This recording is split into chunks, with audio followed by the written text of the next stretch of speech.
Hello friends. Did you know that nearly 80% of those who watch my videos aren't subscribed? If you enjoy the content, I'd truly appreciate it if you hit that subscribe button. It helps a lot. Also, don't forget to leave a like and share your thoughts in the comments. Your interaction not only supports the channel's growth, but also helps these stories reach more people. Thank you all for being here. By the way, where are you watching from? Let me know in the comments. Okay, before we begin the story, I want to ask something. Have you ever driven to the high desert at night, when the road goes quiet, the stars feel too close, and the land seems to be listening? Out here, the Navajo Nation stretches wider than some states. Miles of red earth, black rock, abandoned structures half swallowed by sand. In the daytime, it's beautiful, honest, still, but when the sun drops, that same stillness turns heavy. The wind stops sounding like wind. The dark stops feeling empty. And you realize just how far help really is. If you've ever been near a place like this, you already know what I mean. And if you haven't, listen closely. My name is Aaron Yazzie. I'm a Navajo Tribal Police officer assigned to the Red Mesa District, northeastern Arizona. I've worn the badge for 14 years. On paper, that made me responsible for nearly 70 square miles of isolated land per officer, most nights alone, radio barely holding signal. People think they understand this job. I thought I did too. I was wrong. There are things I've learned out here that don't exist in any manual. Things no academy prepares you for. Things that never make it into an official report, because there's nowhere to file them. And one of those things was buried beneath an abandoned missile silo. I haven't told this story publicly before, and every time I consider it, I feel the same tightening in my chest. Speaking now cost me more than silence ever did. I'm Aaron Yazzie, a Navajo Tribal Police officer with 14 years on the nation, trained to observe, document, and protect, never to speculate. Yet some nights, protocol and belief pull in opposite directions. Someone died because I followed the rules as I understood them. Others would say the land decided differently. Writing this risks my badge, my standing, and something harder to name. There are details I was instructed to omit and teachings I was raised not to repeat aloud. What I witnessed beneath federal concrete contradicted everything I learned at the academy. It didn't fit a report, and it didn't feel like a crime. If you've ever questioned whether some places should stay buried, you'll understand why I hesitated then. The hesitation I mentioned didn't come from fear alone. It came from knowing the land I worked on and what it remembers. Out here, the ground isn't just dirt and stone, it's a record. Every mesa, every arroyo, every stretch of wind-flattened scrub carries stories layered on top of each other, whether anyone is listening or not. The Red Mesa District is wide and deceptively quiet. You can drive 40 minutes without seeing another set of headlights. Just long, empty roads cutting through red earth and black rock. During the day, the mesas rise like old backs from the desert floor, sun-bleached and patient. Arroyos snake through the land, dry most of the year, but shaped by sudden floods that remind you how quickly things can change. At night, the darkness doesn't fall, it settles. It presses close. Sound travels farther, and sometimes it doesn't travel at all. Scattered among that landscape are the leftovers of someone else's fear.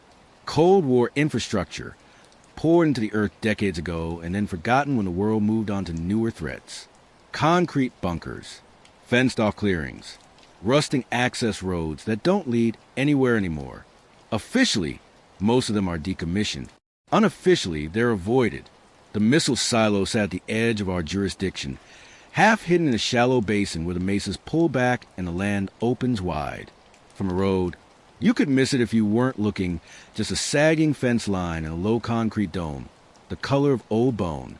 The federal government built it in the early 1960s, when they were racing shadows and digging holes faster than they could explain them. It was operational for less than a decade. Then technology shifted, treaties changed, and the silo was sealed, stripped, and abandoned. No ceremony, no explanation offered to people who lived around it. My grandparents used to talk about that time. How surveyors showed up with maps but no answers. How roads were cut through grazing land without permission. How warning signs went up in English only. The land absorbed all of it. The noise, the drilling, the fear. And when the workers left, it was left holding the echo. In Navajo teaching, not every place wants to be remembered. Some places are meant to rest. We're taught to be careful where we walk. Careful what we disturb, because the land doesn't forget what happens on it. Memory isn't just human. It lives in stone, in water paths, in the way animals behave when something isn't right. That's why locals avoided the silo long before there were fences. Sheep wouldn't graze near it. Dogs would circle wide, whining, pulling against their leashes. I'd seen horses refuse to cross an invisible line in the dirt, hooves planted, eyes wide, no matter how gently they were coaxed. You learn to notice patterns like that when you work rural patrol long enough. Officially, the silo was just another abandoned structure. Unofficially, we treated it like a bad intersection. Extra caution, minimal presence, no unnecessary stops. Radios behaved strangely there. Not dramatic failures. Just enough static to make you repeat yourself. Enough delay to break the rhythm of conversation. More than once, I keyed my mic and heard my own voice come back half a second later, warped and thin, as if the land itself was answering. I logged those incidents the way we're trained to. Equipment interference, likely terrain related. Basalt rock can mess with signals. Weather can bend sound. There's always a reasonable explanation if you need one. But explanations don't stop you from feeling watched. When you stand near the silo, the quiet feels intentional. Wind dies down. Insects go still. Even the smell changes, less dust, more metal, like rain hitting old machinery. It's subtle, the kind of thing you dismiss if you were only passing through. But when you're there often enough, you recognize the difference between natural silence and something holding its breath. Older residents didn't talk about the silo unless pressed, and even then, they spoke around it. That place isn't empty. One elder told me once, when I asked if kids ever went exploring there, empty is not the same as gone. He wouldn't elaborate, just shook his head and told me some holes are dug too deep for what they're meant to hold. I respected that. I thought I did anyway, but respect gets complicated when you wear a badge. My job was to protect life and property, to respond when calls came in, not to weigh oral history against procedure.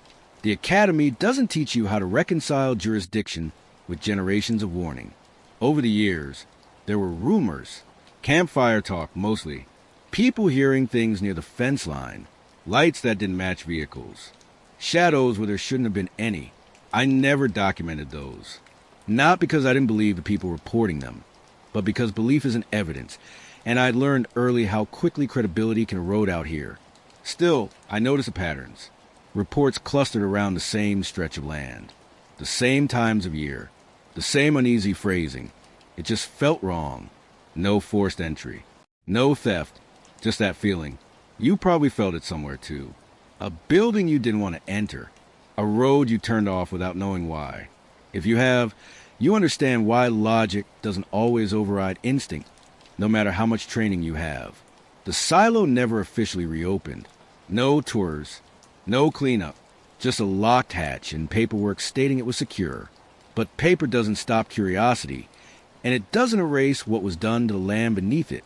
Time passed, and new generations grew up knowing only that was a place you didn't go. By the time I was assigned to Red Mesa, the silo had become background, something you worked around, not through, until the night it stopped being that. Until a call came in that forced me to choose between everything I'd been taught and everything I'd been warned. When the radio crackled that evening, the interference was worse than usual, and for the first time, the location tag wasn't vague. It was specific, right at the edge of the fence line. That was when the land stopped being a backdrop and started pulling me forward. The radio crackled again before I could turn the engine over. That same uneven burst of static swallowing the dispatcher's voice. I caught only pieces at first. Location codes, a breath taken too close to the mic, then silence. When the signal came back, it was weaker, like it had traveled farther than it should have. Unit 3, check, possible perimeter. That was it. No caller name. No clear nature of the incident. Just a GPS ping lighting up the screen in my cruiser. blinking right along the fence line of the abandoned silo. Dispatch hates calls like that. So do officers. Vague locations, broken transmissions. Those are the ones that turn routine responses into something else. I keyed my mic and asked for clarification, keeping my voice steady the way training drills into you. The reply came back delayed, my own words echoing faintly underneath hers. Caller disconnected. No further contact. Signal lost. Protocol says you treat it as suspicious until proven otherwise. Possible trespass. Possible distress. Possible nothing. Out here, we don't have the luxury of assuming it's nothing. I wasn't the closest unit. That distinction belonged to Daniel Begay. Daniel was new, 6 months out of the academy, still careful in the way new officers are, still believing that if you follow procedure closely enough, the world will respond in kind. He was Navajo, too, from a community south of mine, and I'd taken him under my wing when he transferred into Red Mesa.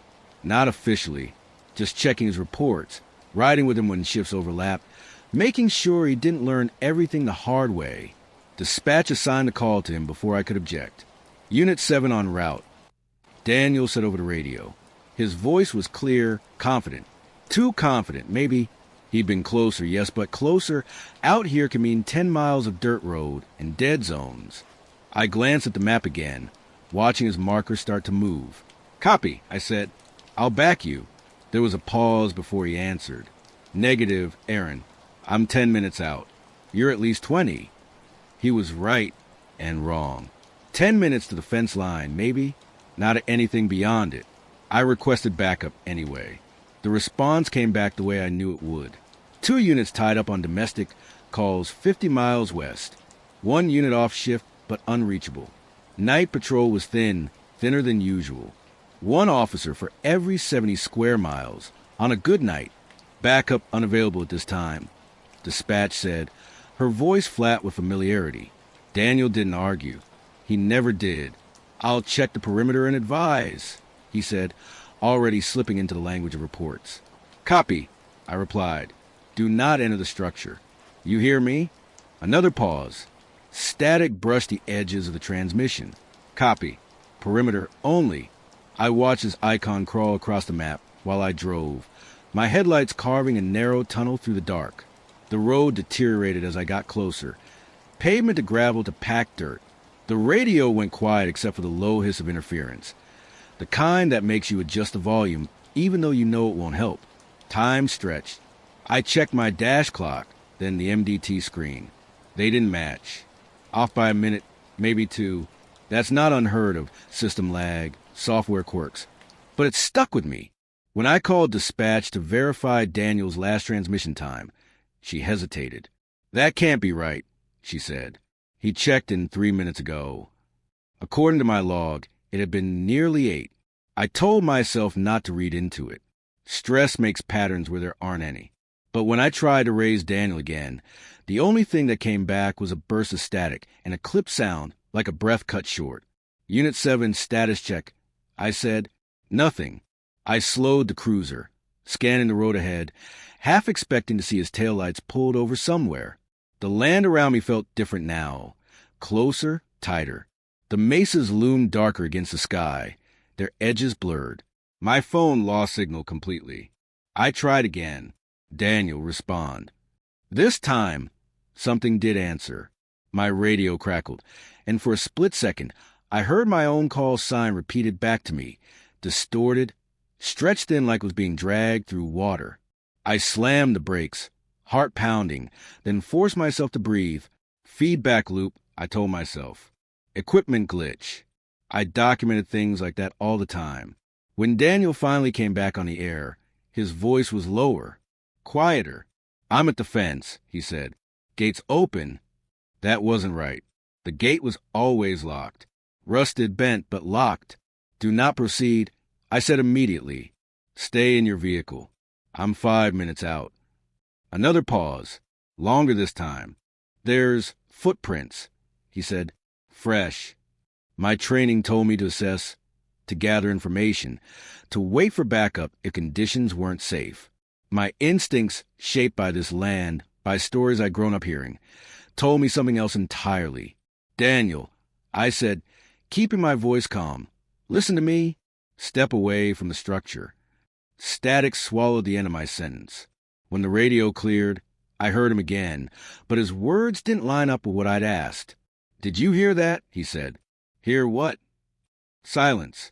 I checked the clock again. Another discrepancy. Seconds seemed to stretch between transmissions, then collapse. Dispatch tried to raise him too, their attempts bleeding into mine, overlap in a way that made it hard to tell who was speaking first. Unit 7, acknowledge. No response. I was still 2 miles out when his marker stopped moving. Protocol says you don't rush blindly into a potentially dangerous situation. It also says you don't abandon an officer in the field. Those rules don't always agree with each other, and there's no section in the manual that tells you what to do when time itself seems unreliable. I had to choose whether to wait, to hope he would simply deal with equipment trouble, or to push forward alone, into a place everyone knew you weren't supposed to enter. I accelerated, the engine growling in the quiet, knowing that whatever waited near that fence line had already decided not to wait for me. I saw Daniel's cruiser before I reached the fence line, its headlights still on, beams cutting uselessly into the scrub. It was parked at an angle, driver's door open, engine idling like it had been left in a hurry. That alone told me this wasn't a routine perimeter check. Daniel was cautious by nature. He didn't leave vehicles unsecured unless something demanded his full attention. I stepped out my own cruiser, and the smell hit me immediately. Old rust, damp concrete, and something faintly metallic underneath, like rain on exposed rebar, even though the sky was clear. The air felt cooler here, heavier, and there was a low hum I couldn't quite place. Not mechanical, not wind exactly, more like the land itself vibrating, just below the threshold of sound. The silo entrance sat beyond the fence, a squat concrete structure half buried in dirt and sand. Up close, it looked smaller than it had from the road, like it was sinking. The fence gate hung open, its lock snapped clean in two. I crouched to examine it, noting the edges, not cut, not forced, bent inward, as if something heavy had leaned against it from the wrong side. Daniel's footprints were clear in the dust, leading past the gate. They weren't alone. There were others, multiple sets, some fresh, some older, overlapping in a way that suggested repeated visits. Boot prints, sneaker treads, even the bare outline of something that looked like it might have been a hand pressed into the dirt for balance. People had been coming here, going down there, despite the warnings, despite the stories. I keyed my radio again, trying Daniel's channel, then dispatch. Static answered both. The hum seemed louder now that I was standing still, a faint resonance that traveled up through the soles of my boots. When the wind picked up, it didn't move past me. It moved through the concrete, whistling softly through cracks and seams, carrying a sound that felt almost intentional. There are unofficial rules we follow in places like this. They're never written down, never discussed in briefings, but every long-serving officer knows them. Don't enter abandoned structures after dark. Don't go alone if you can avoid it. Don't touch anything you don't absolutely have to. And most importantly, don't speak certain words out loud near places that already feel awake. Those rules have been passed to me the same way I'd passed them to Daniel. Quietly, indirectly, framed as practical advice. Things echo strangely out here, I told him once. Best not to give them anything to work with. He'd laughed, thought I was half joking. I hadn't corrected him. Standing there now, with his cruiser empty and the silo breathing in front of me, those rules felt less like superstition and more like belated wisdom. I followed the footprints toward the entrance, my flashlight beam sliding over rusted warning signs, their lettering faded beyond legibility. One sign still had enough paint left to make out the word restricted. Another had been defaced, scratched through with something sharp. Not vandalism, exactly, more like frustration. Inside the open hatch, darkness dropped away sharply, swallowing light after the first few feet. The smell intensified, oil iron, dampness trapped for decades. I leaned in just enough to listen. The hum was stronger here, accompanied by a faint drip somewhere far below. "Daniel," I called, keeping my voice low.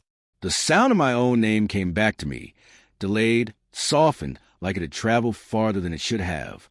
I straightened, heart hammering, and forced myself to take inventory. Training, procedure, reality. I had a missing officer, an unsecured federal site, and evidence of trespass. Any report I wrote would justify entry. That didn't make it feel right. As I stood there, an old memory surfaced unbidden. I was a kid again, sitting with my grandmother as she shelled corn, listening to her talk about places that should be left alone. Some doors aren't for us, she'd said, not looking at me. Not because we're weak, because we're human. I hadn't understood then. I understood too much now. I circled the structure instead of going straight in, documenting what I could. Scraps of fabric caught on the ladder rungs, a discarded flashlight near the edge, its battery corroded, as if it had been there far longer than the dust suggested. More footprints leading down, then stopping abruptly, as if whoever made them had hesitated or been interrupted. The land around the silo felt wrong in a way that's hard to articulate. Not hostile, expectant, like it was waiting to see what I would do next. I wondered how many others had stood here, feeling that same pull, convincing themselves they were different, that warnings were meant for someone else. If you've ever ignored a quiet voice telling you to turn back, you know how easy it is to justify the next step. I tried dispatch again. Nothing. I tried my phone. Dead. The hum deepened, and for a moment, I thought I heard movement from below, a scuff, maybe, or the echo of something shifting its weight. I tightened my grip on the flashlight, aware of how small it suddenly felt. Every instinct told me to wait, to secure the area and call for help in the morning. Every other instinct, the one shaped by responsibility, by loyalty, by the knowledge that Daniel trusted me, pushed me forward. The unofficial rules warred with the official ones, and neither offered a clean answer. I took one last look at the open desert behind me, the road disappearing into darkness, the sky vast and indifferent. Then I turned back toward the hatch, knowing that once I crossed that threshold, there would be no pretending this was just another call. I stepped closer to the opening, the darkness below seeming to rise up to meet me, and prepared myself to go where the land had been telling us not to go for decades. I stood at the edge of the hatch longer than I want to admit, long enough for the night air to cool the sweat on my neck, long enough to feel the weight of every warning I'd ever been given pressed down on me at once. Turning back would have been easier, safer, but Daniel's cruiser sat behind me like an accusation, and whatever had drawn him here hadn't let him leave. So I keyed my body cam, more out of habit than confidence, and swung my legs over the edge. The ladder was bolted into the concrete shaft, its metal rungs cold and damp under my gloves. As soon as my boots left the surface, the sounds of the desert vanished. No wind, no insects, just a hollow resonance of my own movement echoing up and down the silo in a way that didn't quite make sense. Each step seemed to linger too long, overlapping the next, as if the space was replaying my motions back to me out of order. The beam of my flashlight cut a narrow cone through the darkness, revealing rough concrete walls streaked with rust and mineral stains. The shaft was narrower than I expected, close enough that my shoulders brushed the sides when I shifted my weight. I focused on my breathing, counting each rung as I descended, grounding myself in routine, downward movement, controlled pace, situational awareness. About 20 feet in, my radio crackled sharply, loud enough to make me flinch. I stopped, boots braced, and listened. Static. Then nothing. "Dispatch, Unit 3, I said quietly. "I'm entering the structure. Officer Begay is unaccounted for." The words came back to me a second later, distorted, as if spoken by someone else from farther down the shaft. My stomach tightened. Feedback loop, I told myself. Confined spaces play tricks with sound. I adjusted the radio settings, cycling through channels. No response. I continued down. The ladder ended at a small landing, barely wide enough to stand on. From there, a narrow stairwell spiraled deeper, disappearing into black. The hum I'd heard outside was stronger now, vibrating to the concrete and into my bones. It wasn't constant. It pulsed, rising and falling like a slow breath. As I stepped onto the stairs, my body cam chirped softly. The indicator light flickered, then went dark. I tapped it once, then twice. Nothing. Great. I muttered, and immediately regretted speaking. My voice sounded wrong in the space, flattened, stretched thin. It didn't echo the way it should have. It felt absorbed. The stairs were uneven, some chipped, others slick with moisture. Water dripped somewhere below. But when I paused to listen, the sound seemed to come from a different direction each time. Left, right, above me. I forced myself not to rush. Panic leads to mistakes, and mistakes in confined spaces can be fatal. Halfway down the stairwell, my flashlight dimmed. Not a gradual fade, an abrupt drop in intensity, as if something had drained it all at once. I smacked the casing with my palm, instinctive, and the light flared back to life, brighter than before. Too bright. The beam jittered, edges blurring. Daniel, I called again, louder this time. Something answered.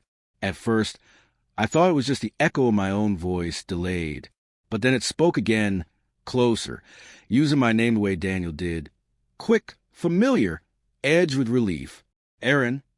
I froze. The voice came from below, carried up the stairwell with unsettling clarity. My heart hammered, so hard I could feel in my throat. I swallowed and forced myself to respond the way training dictated. Daniel, where are you? The pause that followed felt deliberate. I'm down here, the voice said. I couldn't get the radio to work. It sounded right. Too right. Same cadence.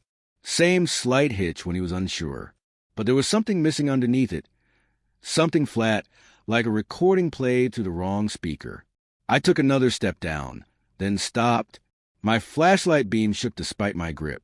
Stay where you are, I said. I'm coming to you. The hum deepened, and for a moment, I thought I heard movement on the stairs above me.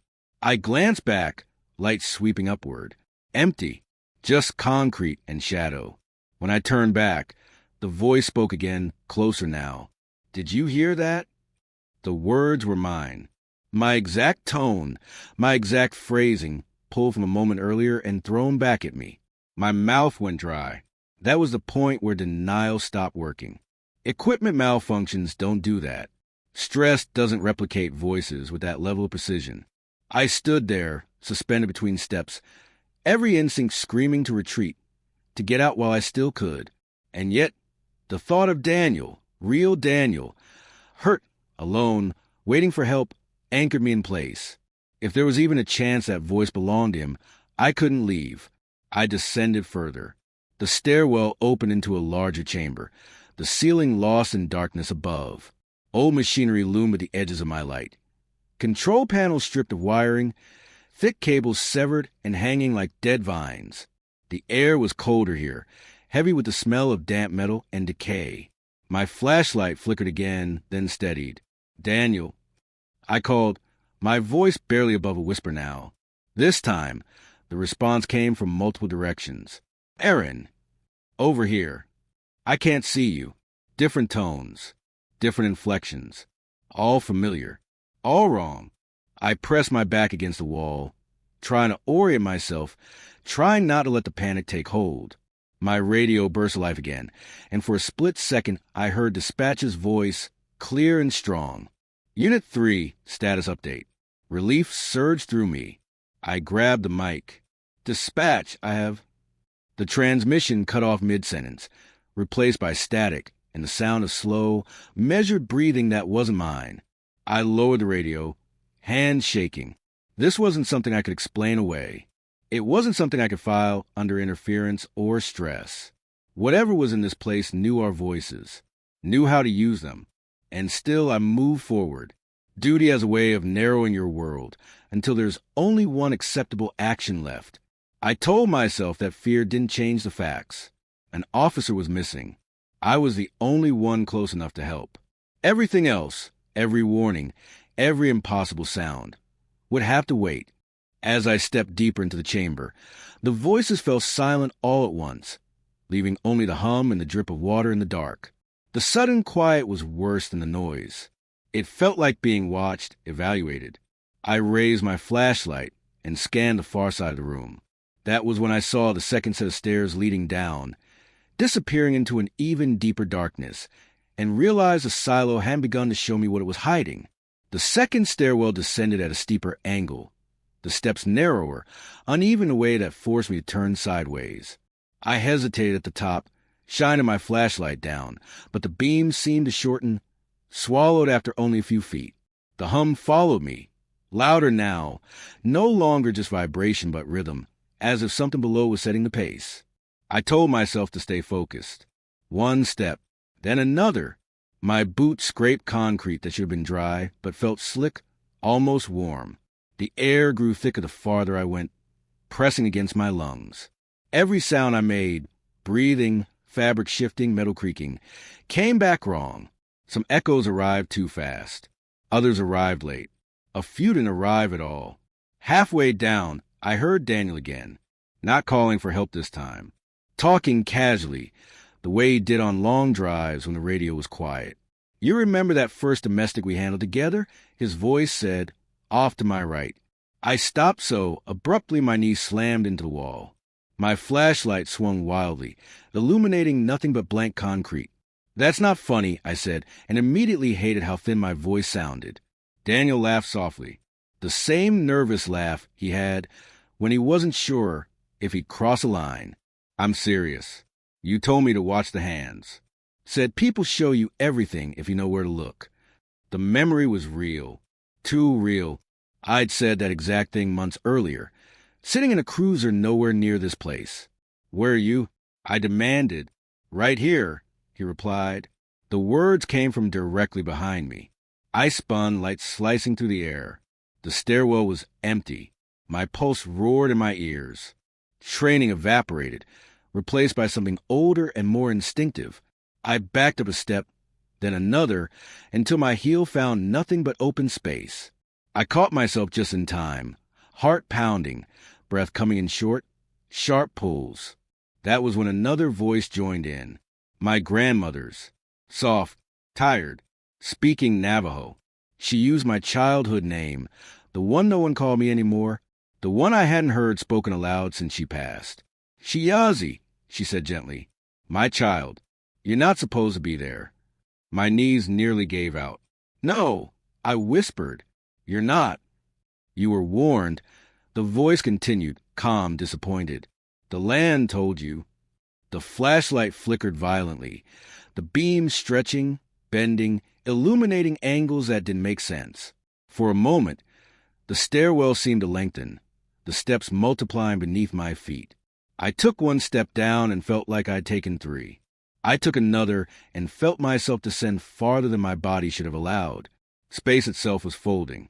I reached out, pressing my palm against a wall to steady myself. The concrete felt wrong, not rough, not cold, smooth, almost pliable, like it was responding to my touch. You didn't listen, my grandmother said, her voice now coming from everywhere at once. You were taught better. Shame hit harder than fear. A deep, aching shame that settled in my chest. I thought of every story I'd half believed, every warning I'd treated like metaphor, every time I'd chosen procedure over teaching, because it was easier. I had to, I said to the dark, to the voices, to myself. Someone's missing. Laughter rippled through the stairwell, overlapping voices weaving together. Daniel's, my grandmother's, my own. Missing. It repeated, is that what you call it? The steps beneath me shifted again. I realized with a jolt of cold clarity that I could no longer see the top of the stairwell. The light behind me was gone. Not darkness, absence, as if the space simply stopped existing. I forced myself to keep moving down. Stopping felt dangerous. Turning back felt impossible. The stairwell opened suddenly into another chamber, far larger than the one above. My flashlight beam stretched out and still didn't find the far wall. The ceiling arched high overhead, but it wasn't smooth concrete anymore. It looked layered, uneven, like stone shaped by water rather than poured by human hands. That shouldn't have been possible. This was a missile silo, engineered, measured, contained, and yet the room felt ancient. Do you like what we've done with the place? My voice asked from somewhere ahead. I nearly dropped the flashlight. The sound of slow footsteps echoed, not matching my own.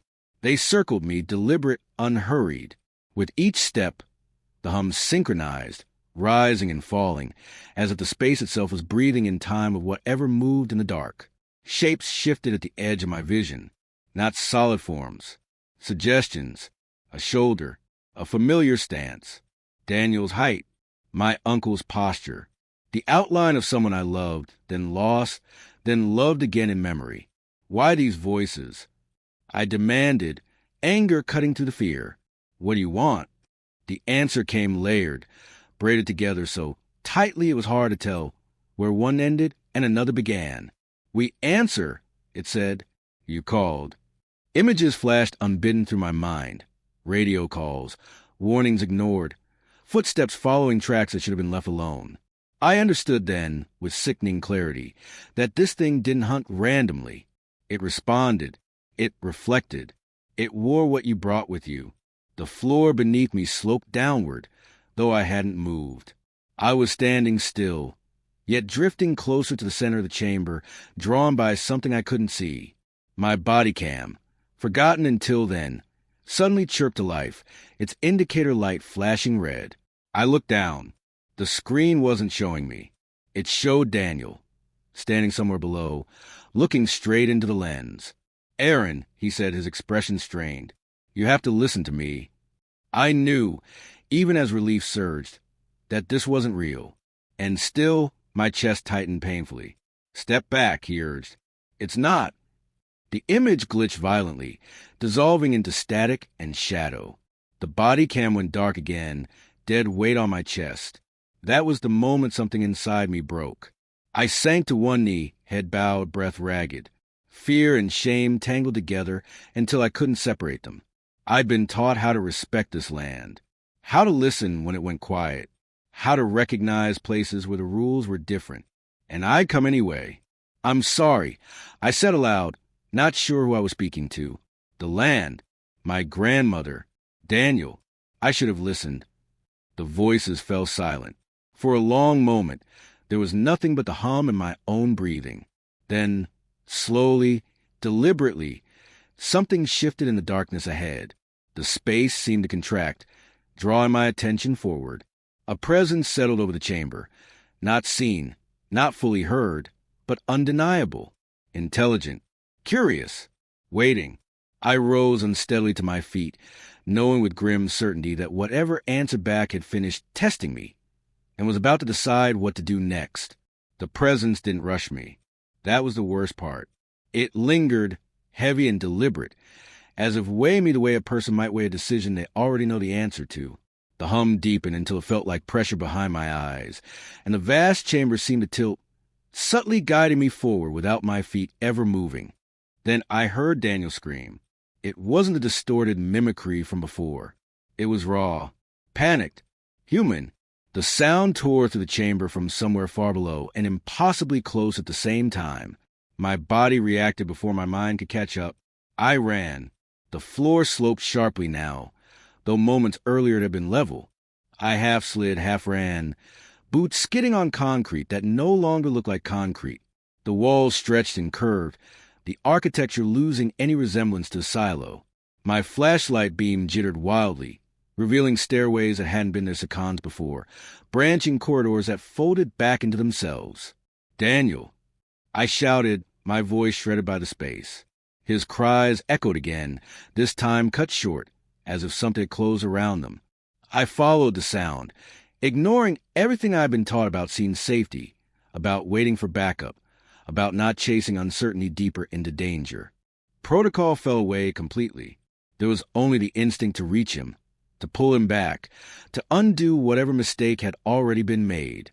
I reached a platform that shouldn't have existed, an open expanse suspended over darkness, with metal railings bent inward as if under tremendous force. In the center lay Daniel's flashlight, its beam still on, spinning slowly in circle. I dropped to my knees beside it. Daniel, I whispered. Time did something strange then. The hum slowed, stretching moments until they felt thick and viscous. My watch buzzed violently against my wrist, the display flashing numbers that jumped forward, then backward, then froze entirely. I tried my radio again, not expecting anything. This time it answered, but not with voices. I heard footsteps, many of them, approaching from all directions, though there were no visible paths leading to platform. Shapes move at the edge of the light, suggestions of people, familiar outlines that shifted when I tried to focus on them. Then Daniel appeared. He stood several yards away, just beyond the reach of my flashlight beam. He looked wrong, not injured, not distorted, just incomplete, like a photograph where the colors don't quite align. "Don't come closer," he said quickly.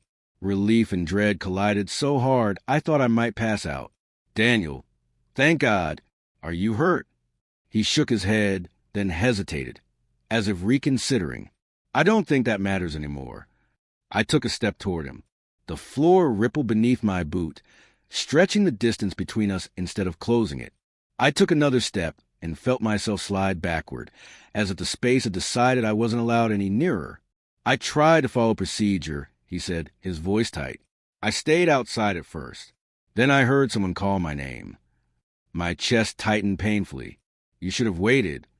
"I know," he said, and there was no anger in his tone, just regret. "I thought it was you." The shapes around us leaned in. The hum rose, almost eager. "Daniel," I said, forcing calm into my voice. "Listen to me. We're leaving. Right now." He looked past me, over my shoulder, his expression shifting to something like fear. "It doesn't want that," he said. "What?" I demanded. "It says I went too far," he replied, "that I answered." The word echoed to the chamber, answered, until it lost meaning. I reached out, fingers straining toward him. For a moment, I thought the distance shrank. My fingertips brushed something cold and resistant, like glass. Daniel's eyes widened. "Stop," he said urgently. "If you touch me..." The space convulsed. The platform lurched violently, throwing me to the ground. My flashlight skidded away, plunging half the chamber into darkness. The shapes surged forward, overlapping, blurring together into something vast and indistinct. The hum became deafening. I screamed Daniel's name. When the movement stopped, the platform was empty. No Daniel. No flashlight. No railings. Just bare concrete beneath my hands, an echo of absence so profound it stole my breath. I searched, desperately. I ran through corridors that folded back into the same chamber. I climbed stairwells that led nowhere. I followed echoes of his voice until they dissolved into static and silence. Minutes or hours passed. Time had no meaning anymore. Eventually, exhaustion forced me to stop. I collapsed against a wall that felt suddenly solid again, the hum receding to a distant throb. My watch buzzed once more and then went dark. My body cam flickered weakly, capturing nothing but shadows. Daniel was gone. Not dead. Not alive. Gone in a way that defied language, leaving no body, no evidence, no explanation that could ever satisfy a report. The realization hollowed me out. Survivor's guilt isn't just grief. It's a constant, gnawing question that never stops asking why you're still here, why you listened to the wrong instinct at the wrong moment, why you survived when someone else didn't. I don't remember deciding to leave. I only remember moving upward, driven by something primal and desperate. The silo resisted me, stretching paths, shifting angles, but eventually, mercifully, it let me go. I emerged into night hours later, collapsing beside my cruiser, as the first hint of dawn touched the mesas. The fence gate stood closed now, intact, as if it had never been broken. Backup arrived after sunrise. Search teams found nothing. No footprints beyond mine. No signs of struggle. No explanation. I filed the report the way I was told to. Officer lost. Cause unknown. Structure deemed hazardous. But the truth followed me home. If there's anything I've learned since that night, it's this. Some truths cost more than curiosity can afford. And once you answer a place that should have been left alone, it doesn't matter how far you run. It knows your voice. By the time the sun fully cleared the mesas, the silo looked ordinary again. Just another abandoned structure in a wide, indifferent stretch of land. That was the first thing that unsettled me in the aftermath. The way the place cooperated with the lie. Search and rescue arrived mid-morning. County units, tribal officers from neighboring districts, later a federal team whose vehicles bore no clear markings. They moved efficiently, professionally, documenting the site as if Daniel had wandered off into the desert instead of vanishing beneath reinforced concrete. They photographed the fence, now unbroken. They tested radios and found nothing but minor interference. They went down as far as protocol allowed and came back shaking their heads. No body, no blood, no evidence of collapse or foul play. The official language began forming almost immediately, smooth and impersonal. Officer last seen at perimeter. Possible disorientation. Structure deemed unsafe for further entry. Each phrase a brick laid over the opening, sealing it. I was escorted away from the site before noon, placed in the back of a cruiser I didn't recognize, driven to a temporary command post set up miles away. They gave me water. They asked if I was injured. They asked me to recount events in chronological order. I tried, but chronology had broken underground. Time had folded in on itself, stretched and compressed until memory no longer lined up cleanly. When I hesitated, one of the federal agents, civilian clothes, close-crop hair, leaned forward and gently steered me back. "Just the facts, Officer Yazzie," he said. "What you observed directly." That qualifier mattered. Observed directly. It gave them permission to discard everything else. I told them about the call. The open gate. Daniel entering ahead of me. Radio interference. Structural instability. I used the language I knew they would accept, the language the academy teaches you when something doesn't add up, but you still need to fill the boxes. I did not tell them about the voices. I did not tell them about the way space bent, or how the stairs lengthened, or how Daniel had stood yards away and impossibly far at the same time. I did not tell them about my grandmother's voice, or the shame that had nearly dropped me to my knees. Some things don't survive translation. When they asked why my body cam footage was corrupted, I shrugged and said I didn't know. When they asked why my radio logs didn't match dispatch timestamps, I blamed system lag. When they asked why I entered alone, against unofficial recommendations, I said there was an officer in distress. That part, at least, was true. The written report took 3 days. Every sentence felt like an erasure. Officer Begay presumed lost. No evidence of criminal activity. Environmental factors may have contributed. I signed my name at the bottom because refusing to would have raised more questions than I could answer. Daniel's family was notified before the report was finalized. I wasn't present. I don't know what words were used. I only know his mother didn't come to the station afterward, and his father wouldn't meet my eyes at the service held weeks later. There was no body to bury, just a uniform folded with care, and a badge that felt heavier than it should have. Federal interest lingered quietly. Unmarked trucks returned to the site at odd hours. New signage appeared overnight. Clean, official, impersonal. Access restrictions tightened. Questions were asked and then unasked. I was never formally instructed to stay silent, but I didn't need to be. The pressure was subtle. A supervisor reminding me that speculation damages public trust. A colleague suggesting I take some leave, clear my head. An agent warning, not unkindly, that extraordinary claims require extraordinary evidence. And there was the other pressure, too, the one that came from home, from elders who looked at me with a mixture of concern and disappointment, from stories I'd grown up hearing that suddenly felt less like metaphor and more like instruction manuals I'd ignored. I realized then that the system I worked for had no place for what happened beneath the silo, not because it was malicious, but because it was designed to deal with things that fit. Crimes, accidents, clear causes and effects. There was no checkbox for answer something that should not have been called. So the truth existed only in me. That kind of isolation does strange things. At first, I told myself it would fade with time. That grief was coloring memory. That my mind was filling gaps with fear. But the haunting didn't end when I stopped talking. It followed me home. At night, I dreamed of radios crackling to life on empty tables, of footsteps echoing down hallways that stretched longer than they should have. Sometimes I heard Daniel's voice in the moments before sleep, not calling for help, just saying my name the way he always had, like he was checking in. I stopped answering my phone after dark. I avoided places with poor reception. I found myself lowering my voice in rooms where I was alone, careful not to speak names unnecessarily. Once, weeks later, my radio turned on by itself while I was cleaning my cruiser. Just static. Nothing more. I still shut it off with shaking hands. I returned to duty eventually. Paperwork piled up. Calls came in. Life, indifferent and relentless, moved forward. On the surface, I was functional, professional, the officer who'd lost a partner and carried on. But something fundamental had shifted. I knew now that silence wasn't just enforced by policy.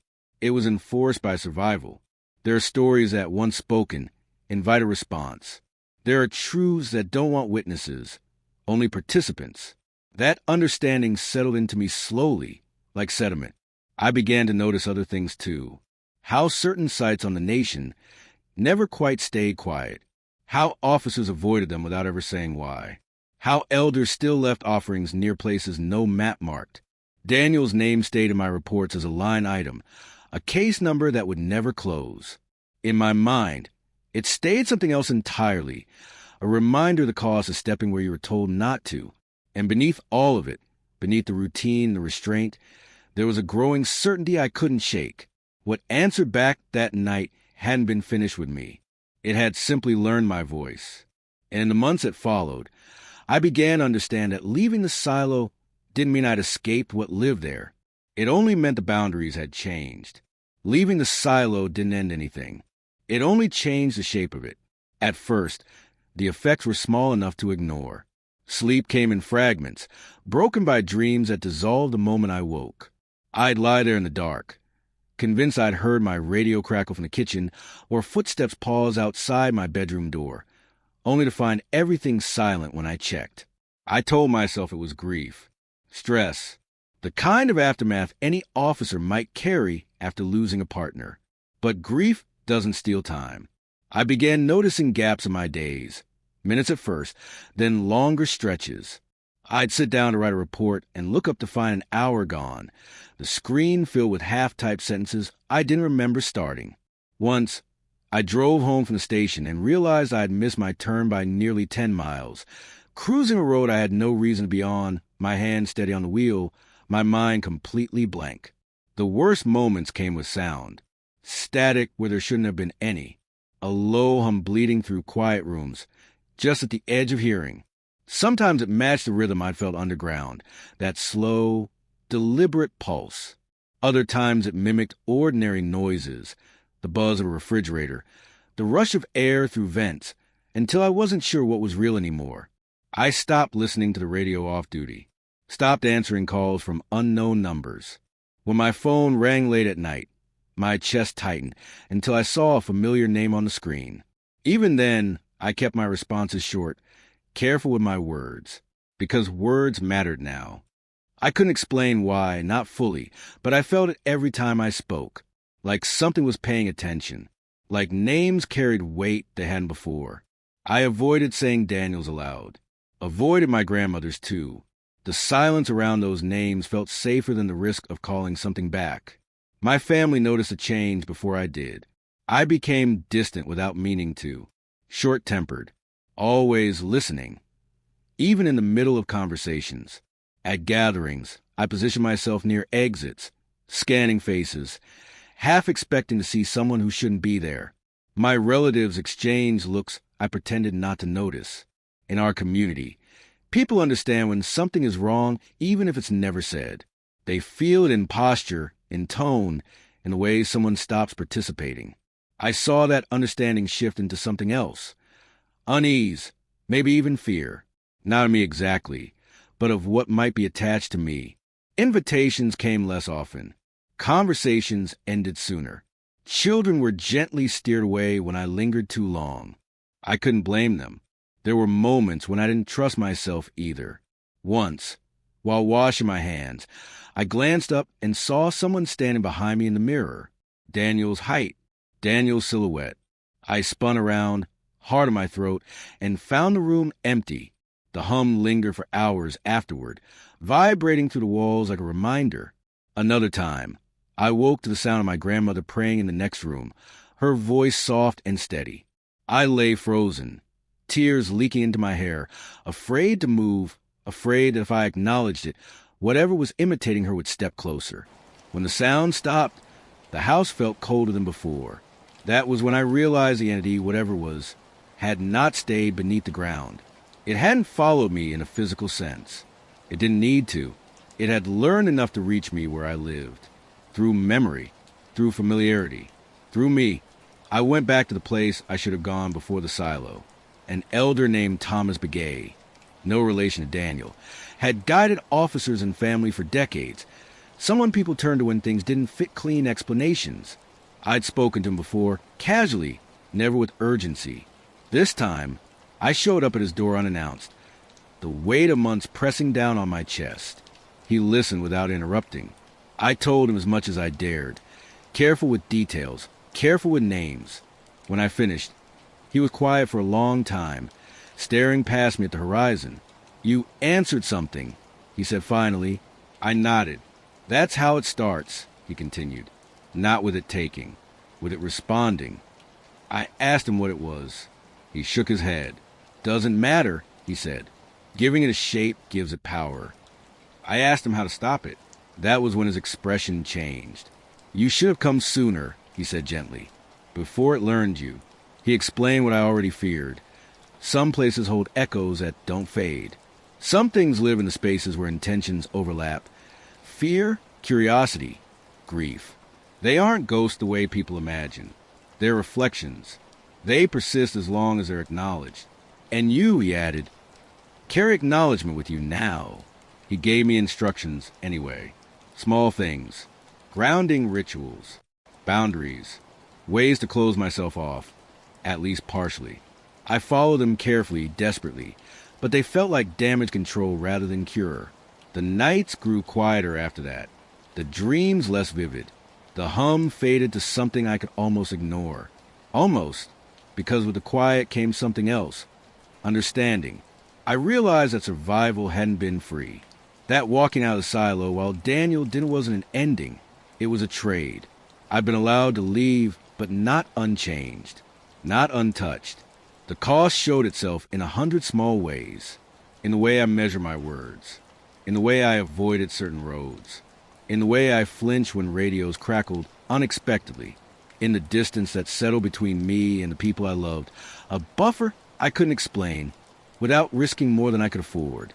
I was still alive, still working, still moving forward. But part of me had been claimed. And as the months passed, as federal vehicles continued to appear near the silo, and then disappear again, as new barriers went up and old access points vanished from maps, I began to see the larger shape of things. The site wasn't being sealed because it was unsafe in conventional sense. It was being sealed because it had already answered once. And the people in charge, whether they understood it fully or not, had decided that no one else should ever give a reason to answer again. That realization settled into me slowly, heavy and inescapable, and it carried with it a final, bitter truth. Some people survive encounters like that not because they're stronger, but because they're chosen to remember. And memory, I learned too late, can be a life sentence. Leaving the silo didn't end anything. It only changed where it could reach me. At first, I tried to convince myself the effects were normal. Grief manifests in strange ways, especially when there's no body, no clear ending. I told myself the dreams were my mind trying to fill gaps. The sound were stress. The moments of disorientation were exhaustion, catching up after weeks of too little sleep. But grief doesn't steal time. It started with mornings I couldn't account for. I'd wake up fully dressed, boots still by the door, with no memory of coming home. My watch would show an extra 40 minutes had passed sometime between shutting off the engine and locking the door. I checked carbon monoxide levels. I checked medication interactions. Everything came back normal. At work, it got worse.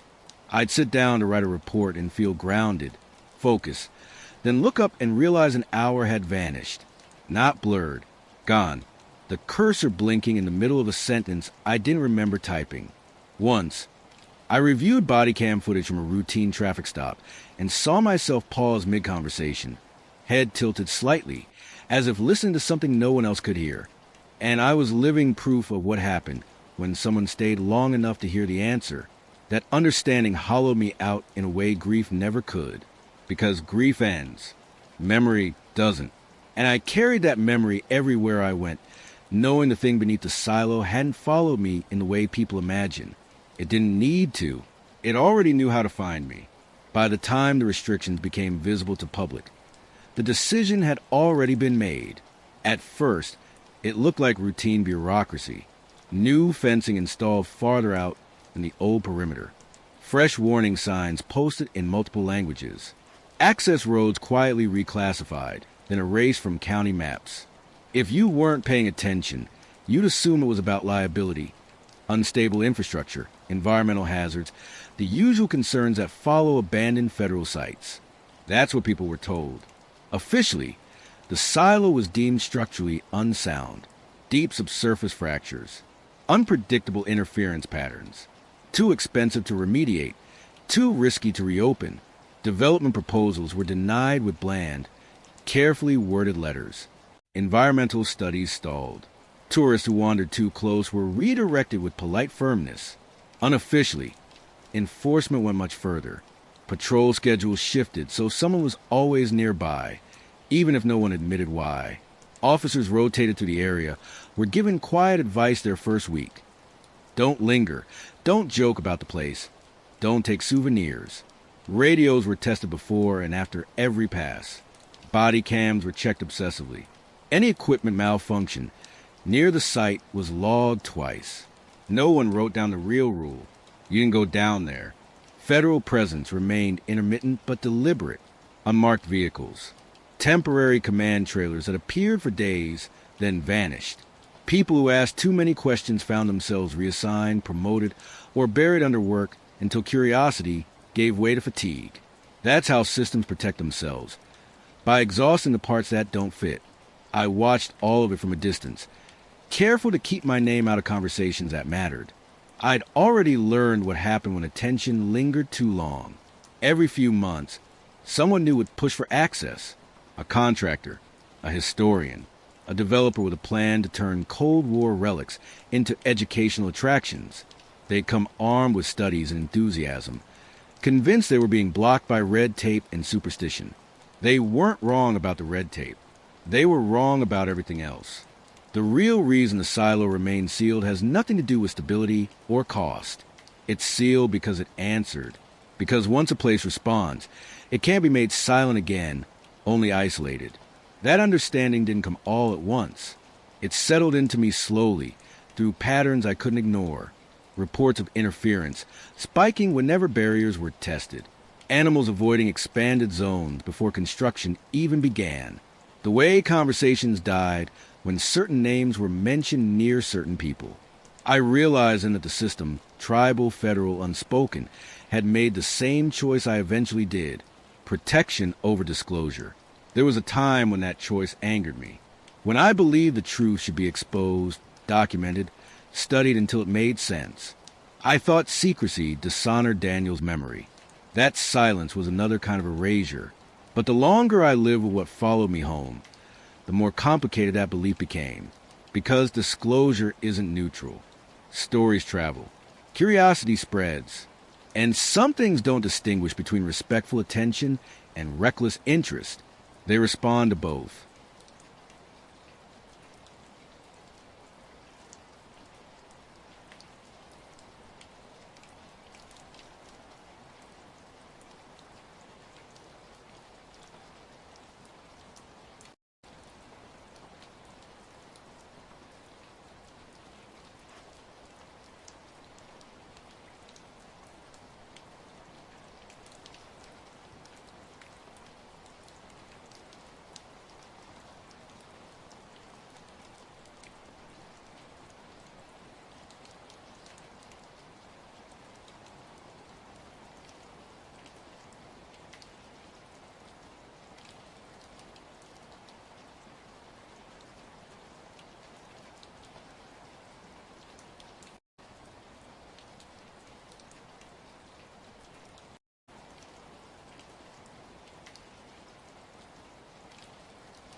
And I was living proof of what happened when someone stayed long enough to hear the answer.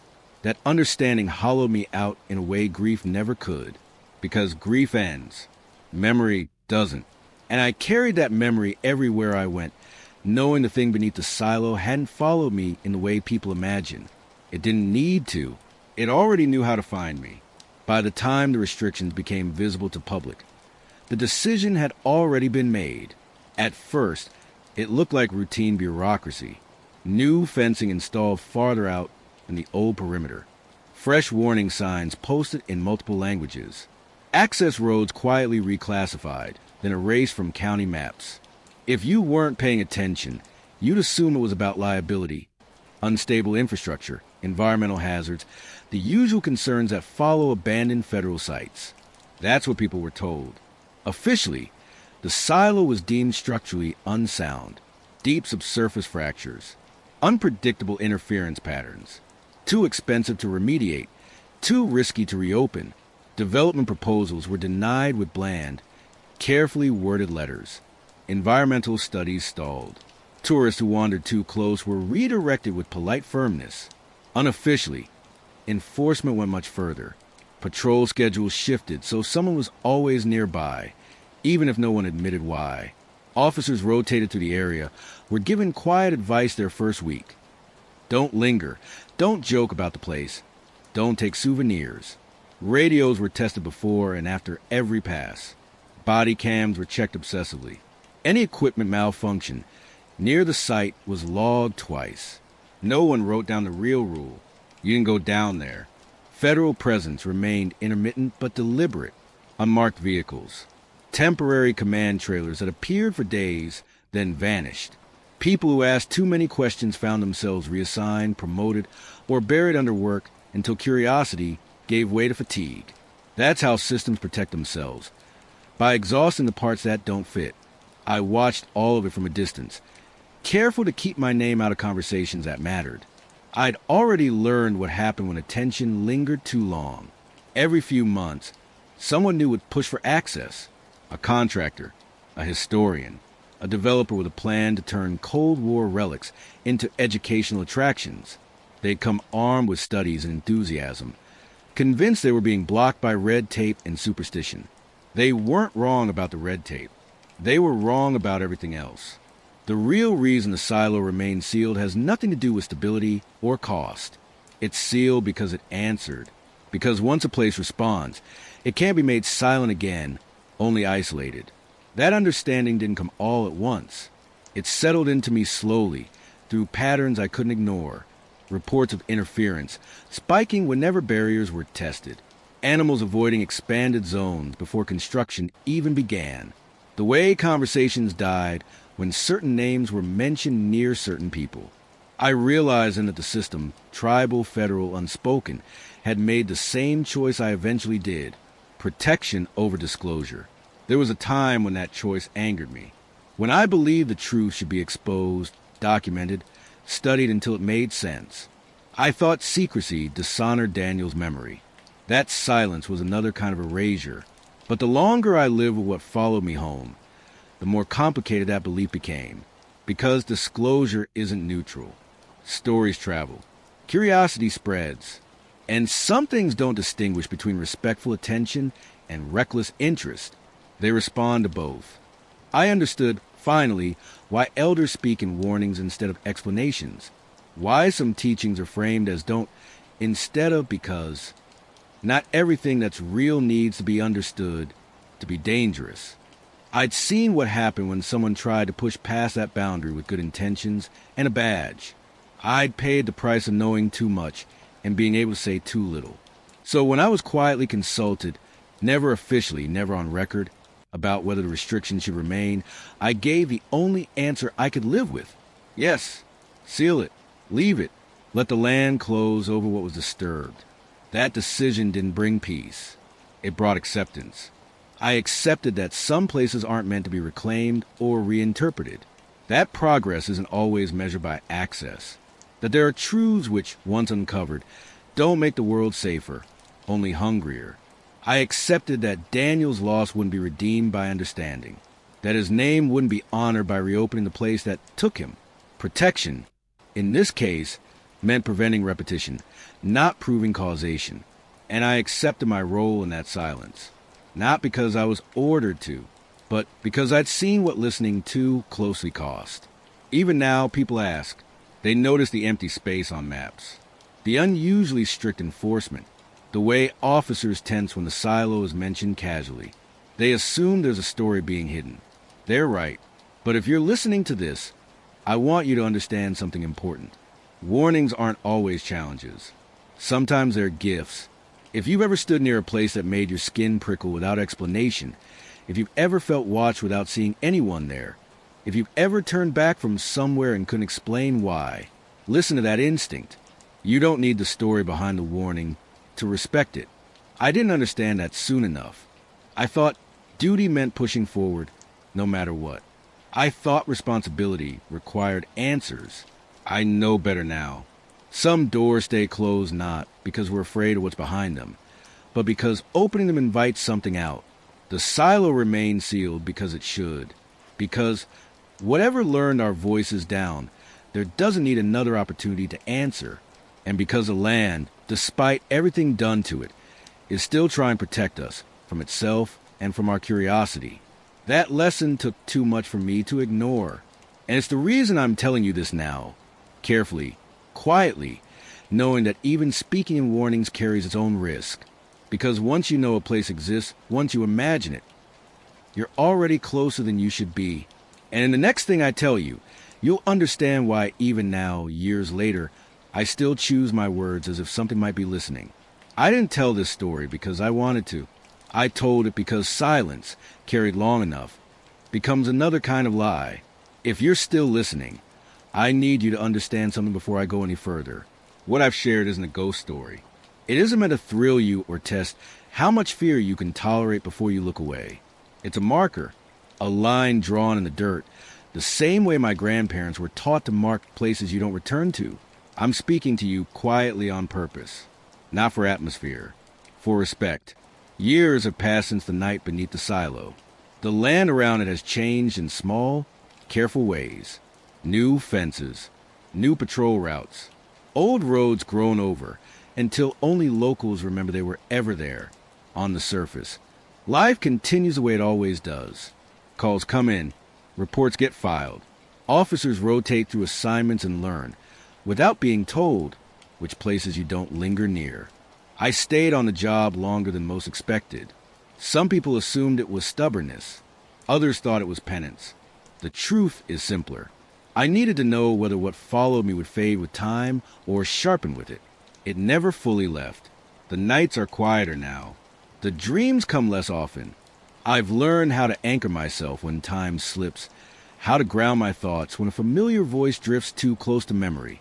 I've learned how to live with the knowledge without letting it hollow me out completely. But I haven't forgotten. And neither has the land. That's the part people misunderstand when they hear stories like this. They imagine a thing trapped in a place, waiting to be stumbled upon. Something dormant, contained, inactive and less provoked. That isn't how it works. Places like the silo don't hunt. They remember. They respond. They reflect what's brought to them and keep it. The way stone keeps heat long after the sun is gone. Names matter. Voices matter. Intentions matter most of all. That's why I've been careful not to repeat certain things aloud. Why I've avoided specifics that would turn warning into invitation. Curiosity has weight. Attention has consequence. Those aren't metaphors. They're observations paid for by someone who didn't get to walk back out. Daniel's name still sits heavy with me. I don't speak it often, but I carry it everywhere. His loss wasn't dramatic or cinematic. There was no moment of clarity, no final revelation that made sense of what happened. Just absence. Just a space that never filled back in. That's how you know it was real. If this were a story meant to entertain, it would have an ending that resolves. A reveal, a confrontation, a victory or defeat you could label and move past. There is none. The silo is sealed. The area is watched. The rules, written and unwritten, are enforced. From the outside, it probably looks like overreaction, bureaucracy, fear of lawsuits. maybe even superstition. Let people believe that, because the alternative is understanding that some boundaries exist for reasons older than policy and deeper than explanation. I've seen what happens when someone treats a warning like a challenge. I've lived with what happens when you mistake silence for emptiness. So if you take anything from this, let it be this. Not every unanswered question is an invitation. Some are safeguards. Some are the land doing what it can to keep memory from repeating itself. If you ever find yourself near a place that feels wrong in a way you can't articulate, where sound behaves strangely, where animals won't cross, where the quiet feels intentional, don't push past that feeling. Don't document it. Don't test it. Don't call out to see if something answers. Just leave. You don't need proof to respect a boundary. I know there will be people who doubt this. There always are. People who will say stress and grief explain everything. That the mind fills gaps with fear. That places don't remember and land doesn't listen. I used to think that too. Then I stood in a space that folded around my voice and answered with it. Even now, I'm careful about how I end this. Careful not to linger on certain details. Careful not to frame this as a challenge or mystery to be solved. Because I've learned that attention is a form of contact, whether you mean it to be or not. And because the thing beneath the silo didn't stop listening when the hatch was sealed. It learned. It adapted. It recognized patterns. It knows the difference between curiosity and reverence. If you've listened this far with respect, with unease instead of excitement, then you've already understood more than most. That discomfort you feel, that instinct to lower your voice or glance over your shoulder, that's not fear. That's awareness. Carry it with you. Let it guide you away from places that don't want to be known. And remember this, even if you forget everything else I've said, the land remembers names, voices, and intentions long after people stop speaking them aloud. I've done my part by marking the boundary. What you do with that knowledge is up to you. Just know that some places don't need you to go looking for them. They already know how to listen.